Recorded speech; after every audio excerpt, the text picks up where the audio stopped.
Hello and welcome to today's episode of Reimagining Our World. I'm your host, Saveda Maani. Thank you for joining me on this Saturday.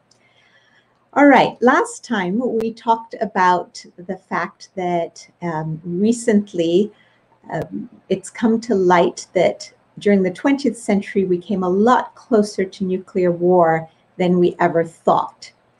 And the reason why it's important for us to know that is because today, once again, the threat of nuclear war and Holocaust looms large over us and has reached a dangerous pitch again, so much so that the UN's Undersecretary General for Disarmament recently said the risk of nuclear detonation is at its highest peak since the Cold War. So if we are to actually continue our growth as a human race towards maturity and start to learn some lessons and not repeat our past, we have to start to recognize what it is that drove us to coming so close to a nuclear holocaust, what could drive us again, and what steps we might take to avoid it. In other words, it's time to stop playing Russian roulette because the stakes are just way too high. And as we covered at length last time, we simply can't afford to have any kind of nuclear skirmish, however limited in duration or in geography. And for those of you who missed last week's episode, please do go back. It's episode 22 on this YouTube channel and watch it so you get some context.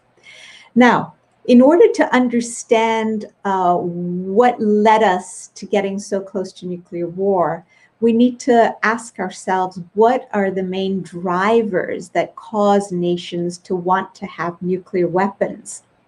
And there are a number of them, but the two main ones from what I've been able to glean are, first of all, feelings of insecurity.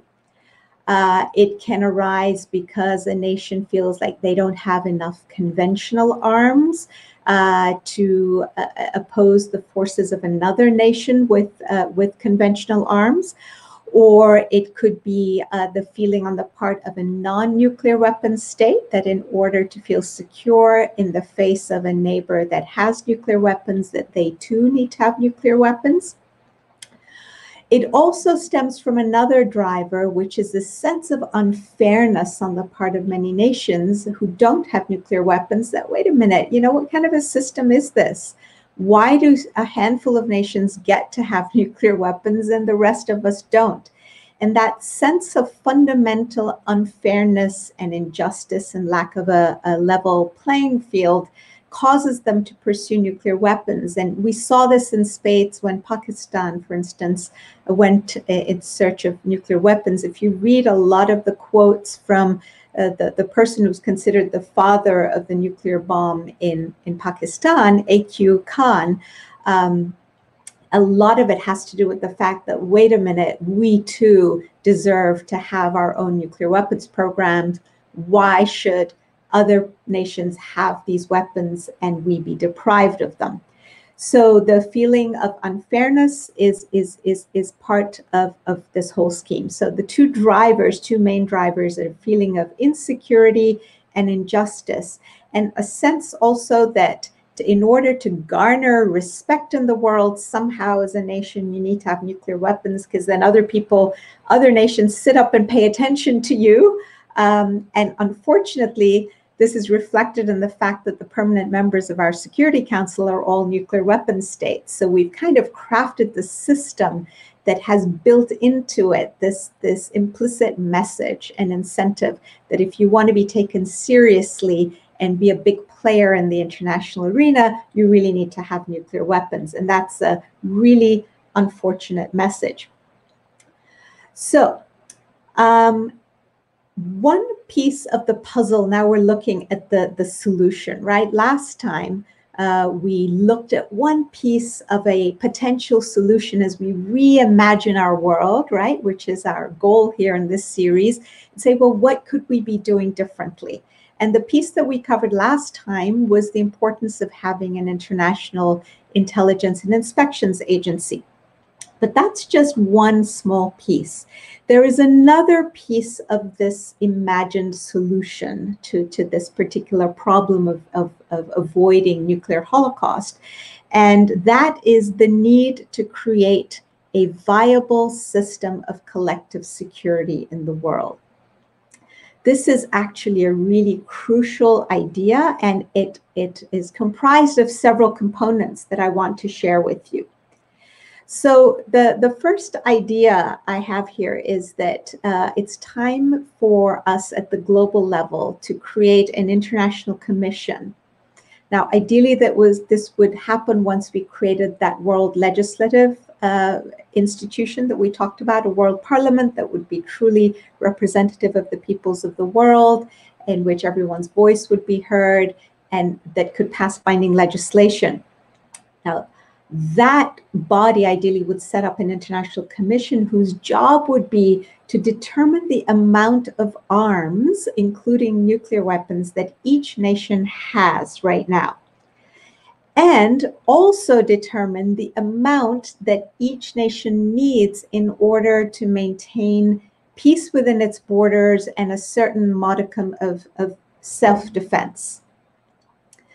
And it would have to do deep research into the demographics and the history and the geographic location, and basically take into account the voices of the people of that country and surrounding countries. So this would have to be an in-depth investigative work. So once it is determined what does each nation have and how much does each nation need, the second step in creating this system of collective security would be for the commission then to come up with a schedule for destroying the excess amount that each nation has. In other words, the difference between what they have and what they need. And to do it under international supervision, ideally under the supervision of the International Inspections and Intelligence Agency. And we've already had some experience in the world with various arms treaties, including the INF treaty between the Russia and the United States, in which we have experimented with what kind of supervision works. But this would be supervision at the global level, not just supervision between two countries, because it would affect all the countries of the world. The third step, and this is a crucial piece, for nations to be willing to have the amount of arms, the excess amount of arms that they have destroyed, they would need to feel secure, because we said one of the drivers for them wanting nuclear weapons is precisely this feeling that, oh my gosh, without this, we don't feel secure and feel like we can't protect ourselves against potential enemies. And this security can be guaranteed and must be guaranteed to all nations in the form of an international treaty to which all nations would sign up, and it would basically be mandatory. Nobody could opt out of it. And it would say that if any one nation disturbs the peace of the world or threatens the peace, all the other nations agree to unitedly arise against it and bring it to heel.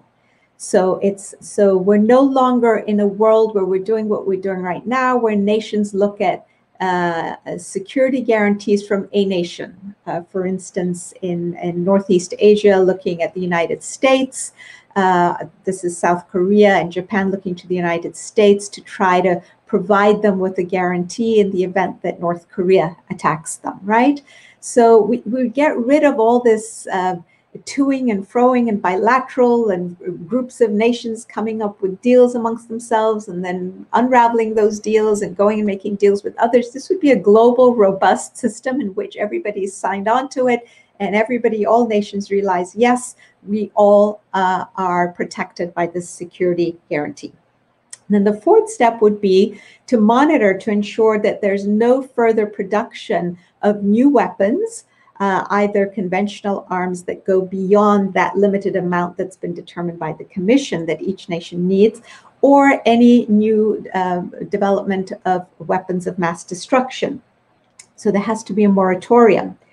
And then lastly, all existing stockpiles of soft nuclear weapons need to be destroyed in a phased manner in a parallel schedule across the world, so that everybody, everybody reduces by 5%, in the next 2 months. Everybody reduces by 10% over the next 4 months, or, so that everybody is, you're not waiting for one nation to start before another nation acts. And this is all done under international supervision. Now, for this to work, we also need another tool in our arsenal, if you like, of global institutions, and that is we need to create a permanent international standing force. And this is one of those agencies that would act at the behest of the world executive that we also talked about in this series. Now, what is this permanent standing force? It would essentially be comprised of forces representing all nations of the world. In other words, troops and personnel would be drawn from all regions and countries of the world so that they all feel they have a stake in its success. It'll take enforcement action at the behest of the international executive, and in accordance, this is really crucial, with laws and criteria that all nations have agreed upon in advance, so that the world legislature will have defined the circumstances in which this standing force can act. It would act in the collective interests of humanity in order to preserve the peace and enforce international laws, and also enforce the judgments of the World Court. Because if you recall from the session which we discussed how we need a new World Court with compulsory jurisdiction and the ability to enforce its judgments, this is how you enforce judgments. You have to have a force basically that is enabled to implement the judgments and enforce them if a nation refuses to do so. And this force would have to be held to high standards of accountability for any unlawful actions of its personnel. So there have to be a lot of criteria in place, and its finances would also be regulated and determined by the World Parliament. Now, what are the benefits of having such a force? The first big benefit is its deterrent value. A potential aggressor nation knows that the international community has both the will and means to stand up to it, and is therefore less likely to engage in its aggressive behavior, because it is going to face a unified world. The second benefit, that a rogue or a recalcitrant nation can pit other nations against each other, making them impotent in the face of its destructive behavior by doing what many nations do today, accusing other nations of nefarious motives like religious prejudice. You don't like our religion, that's why you're standing up to us. Or you want our energy resources, our oil or gas, that's why you're standing up to us. Or you have colonial aspirations. So all that will be gone because they're facing a united global front. The third benefit is that the global community, through the world executive, can act quickly and effectively at the first sign of trouble without allowing problems to fester and grow big, unwieldy, and then very difficult and costly to contain. So I think of Syria very often. If we had had such a standing force, at the first sign that a regime was acting against the interests of its own people and using, for instance, chemical weapons, a standing force that we had, it would be able to intervene, and we may have been able to prevent the civil war, fertile ground for terrorism to grow, the incredible refugee crisis, the displacement of over 40% of the people of an entire country, and the knock-on effects it had in Europe with the rise of populism, driven in large part because of the migration of large number of refugees, and so on. And the fact that we came very close to basically what the journalists called a proto-world war in Syria, where you had different world powers arrayed on different sides against each other, and acting through proxies. It was another very dangerous time.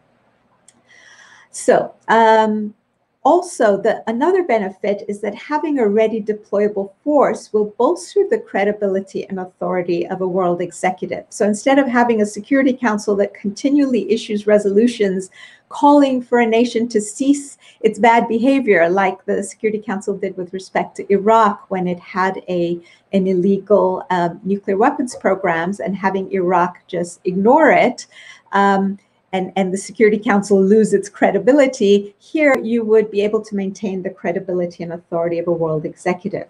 Also, a world executive could then move quickly and decisively.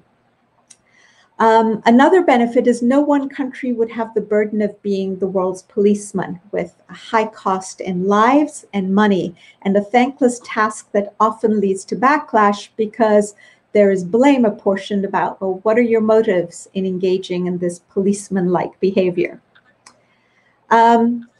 Such a force would be able to deal with other issues like terrorism and transnational organized crime. It could help deal with insurgents and militias where they weaken and destabilize states. It could deal with emergencies such as the pandemic, right? Helping get, for instance, distribute the vaccines and get supplies out where they're needed, and also help handle crises from natural disasters like tsunamis and earthquakes and so on. So it would eventually work very closely with the regional offices and the local offices of the International Inspections and Intelligence Agency. So as intelligence, accurate, shared, and timely and credible intelligence comes in, you have this standing force that is also able, under the auspices of a world executive, to act quickly in order to quell the crises. Now, what do we have now? Unfortunately, the system we have now under the United Nations is nothing close to the kind of permanent standing force we've been talking about. We have what is called the UN Peacekeeping Readiness Capability System, which is a new name they came up with in 2015, for basically a system where nations pledge in advance certain units to the United Nations for use in peacekeeping operations. And this is key. Peacekeeping occurs when the parties consent to having the UN send forces in. So it's not the UN stepping in when a nation's behaving badly and saying, look, for instance, stop producing nuclear weapons or stop genocide, and being able to act coercively to stop the behavior. Voluntary peacekeeping means, by consent, means that the nations invite the UN to please bring your troops in to maintain peace between the parties. And it's very conditional, and the troops have very limited authorization to use force, usually just in self-defense and to keep the parties apart. And so this system just doesn't work, and the nations that pledge units can withdraw, their pledges at any time. So it's a very shaky system. So when the UN actually needs troops, it actually takes a long time, usually 6 to 12 months, before they can actually cobble together enough troops, and that's just for these consent-driven peacekeeping operations. So the world has recognized over the years that we need a permanent force that can go in, first of all, more rapidly to nip things in the bud. And there have been some ideas in the past. There was something called Sherbrigg that was a high readiness brigade. It was headquartered in Denmark.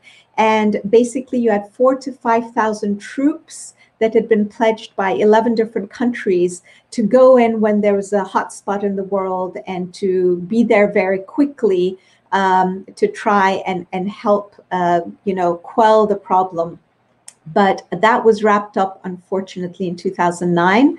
Again, it wasn't a global force, and it wasn't under the auspices of a global regime, but it was a good effort, and we learned a lot from it.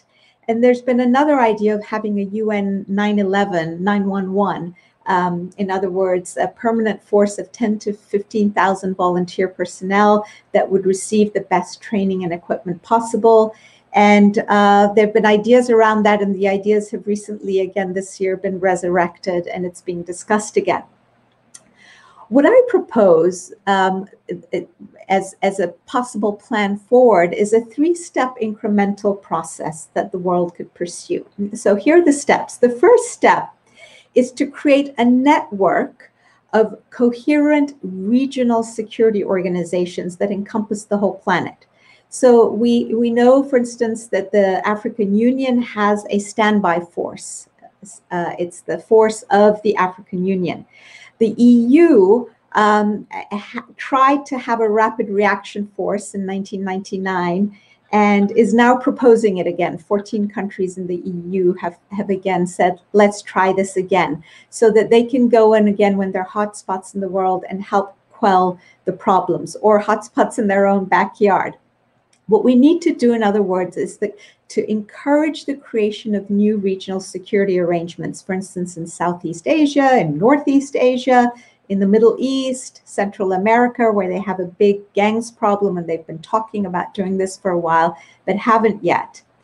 And it's easier to create regional security arrangements where you already have regional security cooperation of some kind. For instance, if politically or economically, like the EU nations have already gotten together to create a robust economic system that they all benefit from, and they are in the habit of meeting together, the leaders of the countries, on a regular basis in the region, and developing trust and building understanding and so on.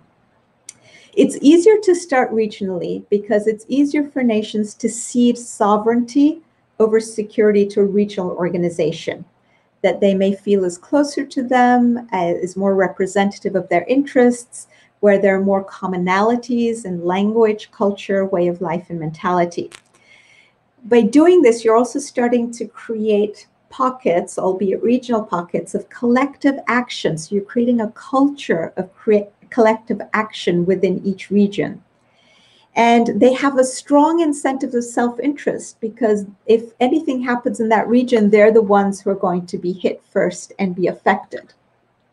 It also appeals to those who are more fearful of and suspicious of centralized authority, especially at the international level when it's far removed from them. It avoids the pitfall of having individual militarily strong countries within a region undertake policing functions, like Syria did in Lebanon for 14 years. They entered, sent their troops as peacekeepers, and then overstayed their welcome by 14 years until a great number of nations in the world said to them, get out. And because of that unity in the world, they left. Also, the benefit is no one nation's military and financial and human resources are overstretched. And another benefit is you have troops and equipment positioned close to where the problems occur in the region. Now, the second step, having created these security regional organizations, is to establish an international framework requiring each of these regional organizations to formalize their relationship with an international executive, like the Security Council, and make their forces available for its use. So at this point, you have the Security Council here, and then you have an agreement between it and each of these regional organizations who offer their troops up to the Security Council. And you start by allocating responsibility for each region with each of these regional organizations. So if something flares up in one region, that regional organization can send its troops in, but first has to ask permission from the Security Council. That's really important. And the Security Council can then give them a time frame within which to resolve the problem. And if they don't succeed, the Security Council can then ask another regional organization to help them out. The third step then is to consolidate the regional forces and integrate them into one independent standing force stationed in those regions, but serving as permanent UN units operating at the behest of the executive. So these forces evolved from having their primary loyalty to regional organizations to being integrated units of an international standing army that serves solely at the behest of this global international executive. And that they then have joint training exercises, integrated communication systems, compatible equipment, and a shared language. And they're positioned regionally, so the Security Council can draw on whichever units are closest to the hotspots to step in. So you see, this three-step process basically is marked by increasing levels of integration and unity and cohesion. You start small, you build trust, you build the habits, and you eventually get to this permanent standing force. Now, a common question that comes up here is, isn't this so expensive? And the short answer is no. Experts who have actually looked at this say that it's going to cost a lot less to create such a permanent standing force, basically probably a $2 billion setup cost, and then every year $900 million, close to $1 billion, which is a lot less than what some individual countries like the US are paying every year, and which the world has been paying if you add up what the cost is of military interventions. So for instance, in the 1990s, just in 7 interventions around the world, we spent over $200 billion. And that wasn't even covering all of the conflicts around the world. So you see, this is a fraction of the cost. And frankly, this resonates, should resonate with you apropos of the pandemic. Remember, we said that there had been calls to set up an international viral kind of network to investigate viruses and to prepare ourselves to face a pandemic. Well, we didn't do it because we said, oh, it's so expensive, even though, it wasn't going to be that expensive compared with what the world has had to pay to deal with COVID-19. It was a minuscule fraction of that cost. So back to the principles of seeing the end in the beginning, being proactive, thinking in the long term, taking steps now to forestall catastrophe in the future. So the final thought that I have to share with you is that one of the enormous benefits of creating a standing force is that all the monies that are currently being spent for military purposes, military expenditures worldwide, can then be reallocated to help us with amazing things like dealing with climate change, finding alternative renewable sources of energy, helping nations and cities and countries adapt to climate change, helping to resettle migrants who have to move because their homes will be underwater, to pay for COVID vaccine production and distribution, to help victims of natural disasters, of drought, of flooding, cyclones, and so on. Earthquakes. Last year, it was estimated that the global military spending rose to roughly $2 trillion a year. And the IMF this year told us in June that the world needs 50 billion, only 50 billion compared with the 2 trillion, to get the whole world vaccinated, to get rid of this pandemic. And still the nations are not willing to commit to the 50 billion, right? We've said, oh, we'll give 500 million or 1 billion or so on, but we need 50 billion. So we have a long way to go. And yet, if we were to stop all this military expenditure, we would have so many resources available to quell things like the pandemic and quash it so much more easily and quickly and effectively. All right, well, those are my thoughts for today. Thank you for joining me. I'm going to look at comments. Thank you, Barzan. I am glad you're enjoying this presentation. I'm glad that you found it useful today. If any of you have any comments, last time a number of you wrote to me directly and we were able to engage in conversation. You had questions and comments, and I'm happy to engage with you. You can do it either on Facebook or on YouTube in the comments, or feel free to reach out to me directly. You can go to cpgg.org. That's the Center for Peace and Global Government.org. There's a contact button there. You can reach me through that.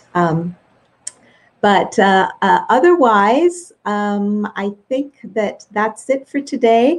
For those of you who haven't yet looked at a copy of this latest book, The Alchemy of Peace, 6 Essential Shifts in Mindsets and Habits to Achieve World Peace, please do take a look. Available worldwide on Amazon as a digital book or soft copy. And I look forward to seeing you in 2 weeks from now, I believe it is, the 4th Saturday of this month. Let me get this.